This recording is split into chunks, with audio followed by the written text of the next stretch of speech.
Brooklyn Independent Television. Welcome to Healthbeat Brooklyn on Brooklyn Independent Television. I'm Dr. Monica Sweeney. Hurricane Sandy left an awful lot of health issues in her wake, from the temporary closure of several hospitals to respiratory illnesses due to mold. Just as thousands of homeowners lost cars and appliances, many doctors in private practice lost crucial pieces of equipment worth many thousands of dollars. FEMA is trying to help. We visited a doctor in Sheepshead Bay who is in turn helping other physicians figure out what they need to get their offices up and running. Go ahead and swallow, please.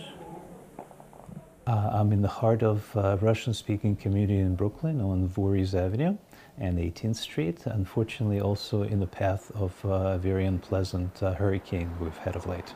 This is a brand new building, and we've only been here for about 3 months or so it was a little bit unpleasant to come in the next day and to have a nice waterfall cascading down from my office down the steps. And unfortunately, basically every single piece of electronic equipment that we had burned out. Everything is in this room was pretty much soaked and waiting to be thrown out, and unfortunately the mold is growing. So another room full of what used to be very nice furniture, now it's all garbage. So it's a process of saving the records that can be saved. We're trying to scan all of the charts that can no longer be used, and on the computer, hopefully we'll be able to recover some of the information, but unfortunately a lot of it is going to be lost. So that's a little bit of a challenge. In this room, which we've tried to get up to speed, we had about a foot of water. So these are the machines that actually used to be quite nice. This is when you are dizzy. We work with people to try to help them recover their balance. And we were the only place in southern Brooklyn that did this work. This is now a nice big piece of metal debris, because all of the electronics are now dead.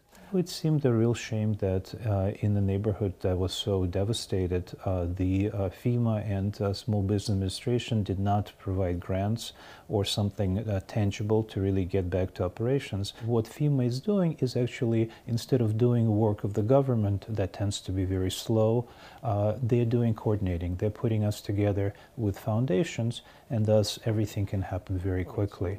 Doctor, thanks so much for calling. What we need to do is, what I'd like to do is basically go through your list of equipment that you provided. I want to make sure that this is what you want us to get for you. So at this point, my job is to try to assemble a list of people who are affected, get the list of the equipment that they lost, and actually even UPS is going to help to deliver these equipment free of charge. So right now what we're trying to do is put together kind of a categorized database of all the offices that are contacting us with what they need. Right now we're dividing it up into medical equipment, office furniture, communications, and electronics, then giving subdivisions under medical equipment of cardiology, ophthalmology, and whatever offices contact us. And right now we just want to make a categorized database to make it easier to provide aid matrix with a list that they could find matches to. And aid matrix works with FEMA and other corporate sponsors, where on the New York City portal they put up what they have available, what we need, and then it just makes it a lot easier to make matches on what the needs are. So actually the process of getting the word out turns out to be more difficult than we thought.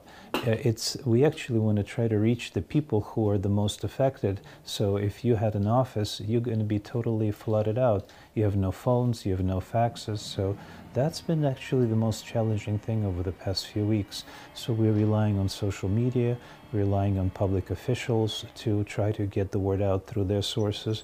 I had some radio ads to try to get the patients to go to their doctors and try to tell them about what's going on. So it's new to us, and so it's not easy, but now it looks like the snowball is starting to roll a little bit, and people are hearing about the project. EKG and cardiology equipment. So what I'd like to find out is how many machines, what were the names of the machines, so that we can set the category. We have a couple of dozen signed up so far. I imagine it's going to maybe we'll double that amount by the end. Obviously, people who've lost a lot of stuff are not sitting down with waiting for things. They are either renting new space or maybe remodeling things themselves. I mean, the best that we can do is to try to help them along and to try to encourage them to stay in the area as opposed to move away, and so that the local patients will not lose access to the doctors that they are used to. It's not that kind of law. Good. That looks fine. Watch this and other Brooklyn Independent Television episodes online at bricartsmedia.org/BIT.